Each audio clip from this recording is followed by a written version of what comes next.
പവിത്രം 2 24-ാമത്തെ episode. Sethulakshmi വേദയോട്, തിരുവനന്തപുരത്ത് പോകുന്നതിൽ മോൾക്ക് വല്ല വിഷമവും ഉണ്ടോ?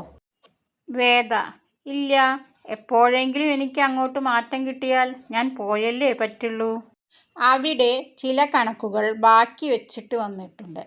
അത് പക്ഷേ ഇപ്പോഴല്ല, മോൾ പ്രായപൂർത്തിയാകുമ്പോൾ അവളെയും കൊണ്ട് പോണമെന്നാ വിചാരിച്ചത്. ഇത് പക്ഷേ കുറച്ച് നേരത്തെയായിപ്പോയി. അതിൻ്റെ ഒരു മരവിപ്പേ ഉള്ളൂ. ഇത്രയും കാലം എന്തൊക്കെയാണോ നമ്മൾ ഒളിപ്പിച്ചു വെച്ചത് തരുണിൽ നിന്നും മോളിൽ നിന്നും, അതൊക്കെ ഇപ്പോൾ അവരെ തേടി വരികയാണ് എന്നൊരു തോന്നൽ. ഒരു ഒഴുക്കിലങ്ങനെ ഒഴുകാൻ തുടങ്ങിയതല്ലേ. ചെന്നെത്തേണ്ടത് എവിടെയാണോ അത് അവിടെ തന്നെ ചെന്നെത്തും. മാഷും വിക്രമും പുതിയ വാടക വീട്ടിലേക്ക് താമസം മാറുന്നു. എല്ലാവരോടും യാത്ര പറഞ്ഞ് അവർ അവിടെ നിന്ന് പുറപ്പെട്ടു. തരുണും കുടുംബവും തിരുവനന്തപുരത്തേക്ക് പുറപ്പെട്ടു. തരുൺ: നിങ്ങൾക്ക് എന്തു പറ്റി? എല്ലാവർക്കും വല്ല അസുഖവുമുണ്ടോ? അമ്മ: ഇല്ല.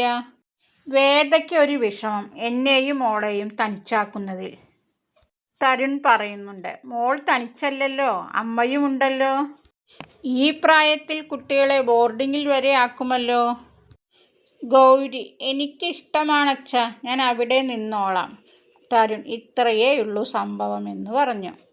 വിക്രമനും മാഷും പുതിയ വാടക വീട്ടിലേക്ക് എത്തി. ഹൗസ് ഓണർ വരൂ എന്ന് പറഞ്ഞു. എന്നിട്ട് മോളോട്: പുതിയ താമസക്കാരാണ് മാഷും മോനും, ഞാൻ പറഞ്ഞിരുന്നില്ലേ. സാധനങ്ങളൊക്കെ കൊണ്ടുവന്നില്ലേ? മാഷ്: അധികമൊന്നുമില്ല, 2 പെട്ടിയേ ഉള്ളൂ, ഇനി കുറച്ച് സാധനങ്ങൾ വാങ്ങാനുണ്ട്.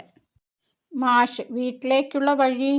ഒരു വീടാണ്, അപ്പുറത്ത് ഞങ്ങളുടെയും ഇപ്പുറത്ത് നിങ്ങളുടെയും. ഒരു വാതിലടയ്ക്കാൻ മാത്രമേ ഉള്ളൂ, ഇതിലെ കൂടെ കയറിക്കോളാൻ പറഞ്ഞു. വിക്രം പറഞ്ഞു: ഞങ്ങൾ ബാക്കിൽ കൂടെ കയറാം.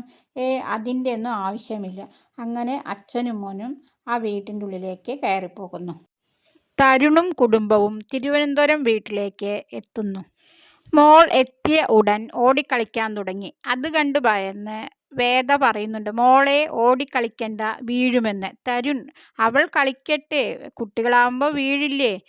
എൻ്റെ മകൾ അങ്ങനെ വീഴണ്ട എന്ന് വേദ. തരുൺ അമ്മയോട്: മോളുടെ കാര്യത്തിൽ ഞാൻ ചില തീരുമാനങ്ങൾ എടുക്കുന്നുണ്ട്.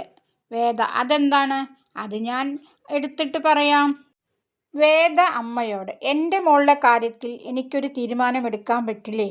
അത് എൻ്റെ മാത്രം മോളല്ലേ. അത് സത്യമാണ്, പക്ഷേ മോളോട് ഇപ്പോൾ തരുൺ നിൻ്റെ അച്ഛനല്ലെന്ന് പറയാൻ പറ്റുമോ? അത് മോൾ എങ്ങനെ ഉൾക്കൊള്ളും? തരുൺ അത് എങ്ങനെ എടുക്കുമെന്ന് ആലോചിച്ചിട്ടുണ്ടോ? വേദ: എൻ്റെ കുഞ്ഞിൻ്റെ കാര്യത്തിൽ ഇനി ഞാൻ മറ്റുള്ളവർ പറയുന്നത് അനുസരിക്കണം. അമ്മ വേദയോട്: ഇപ്പോൾ നീ കാര്യങ്ങൾ കാണുന്നത് എൻ്റെ നിൻ്റെ എന്നാണ്. അതുകൊണ്ടാണ് തരുൺ പറയുന്നതൊക്കെ നിനക്ക് അംഗീകരിക്കാൻ പറ്റാത്തത്. അവൻ പറയുന്നതിന് എല്ലാത്തിനും നീ നിന്നു കൊടുക്കണമെന്നില്ല. രാധികയും കുഞ്ഞും മരിച്ചപ്പോൾ മോളെ എൻ്റെ കയ്യിൽ തന്നത് കുഞ്ഞിനെ രക്ഷിക്കാൻ വേണ്ടിയിട്ടല്ലേ, അല്ലാണ്ട് തരുണിനോടുള്ള സഹാനുഭൂതി കൊണ്ടല്ലല്ലോ. വേദ: ഞാൻ ഗർഭിണിയാണെന്നുള്ള വിവരം ശ്രീകാന്തിനറിയാം. ശ്രീകാന്ത് എന്തായാലും വിക്രമിനെ അറിയിക്കില്ലേ. വിക്രം എന്തായാലും കുഞ്ഞിനെ തിരക്കും. അമ്മ: ആര് വേണമെങ്കിലും അന്വേഷിച്ചോട്ടെ, കുഞ്ഞിനെ കണ്ടുപിടിക്കാൻ പറ്റില്ല. തരുണിൻ്റെയും രാധികയുടെയും കുഞ്ഞല്ലേ രേഖകളിൽ. അവർക്ക് ചോദിക്കാൻ പറ്റുക നീ എന്തിന് ഇവിടെ വന്നു എന്ന് മാത്രമാണ്. അതിനുള്ള ഒരു ഉത്തരം നമ്മൾ കണ്ടെത്തണം. അപ്പോൾ വേദ: ജീവിതകാലം മുഴുവൻ ഞാൻ ഗൗരിമോളുടെ വളർത്തമ്മയായി കഴിയണം അല്ലേ? അമ്മ: അങ്ങനെയാണോ നമ്മൾ ഗൗരിമോളെ പഠിപ്പിച്ചിട്ടുള്ളത്? രാധികയുടെ ഒരു കുഞ്ഞു ഫോട്ടോ പോലും പുറത്തു വെച്ചിട്ടില്ല. നിന്റെ സ്ഥാനം നഷ്ടപ്പെടാതിരിക്കാൻ വേണ്ടി ഞാൻ അവനോടത് ചെയ്യിച്ചില്ലേ. അപ്പോൾ നിന്റെ മോളുടെ പിന്നാലെ ശത്രുക്കളുണ്ടായിരുന്നു.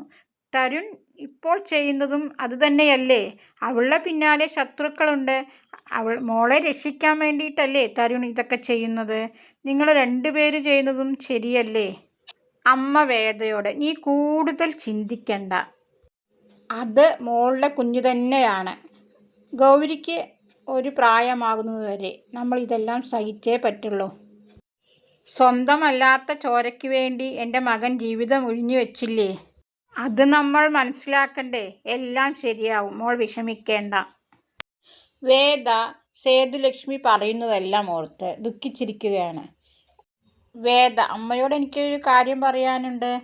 നാളെ മോളെയും കൂട്ടി ഒരു സ്ഥലം വരെ പോവാനുണ്ട്. എങ്ങോട്ടേക്കാണ്? അതിപ്പോൾ പറയാൻ പറ്റില്ല, വന്നിട്ട് പറയാം.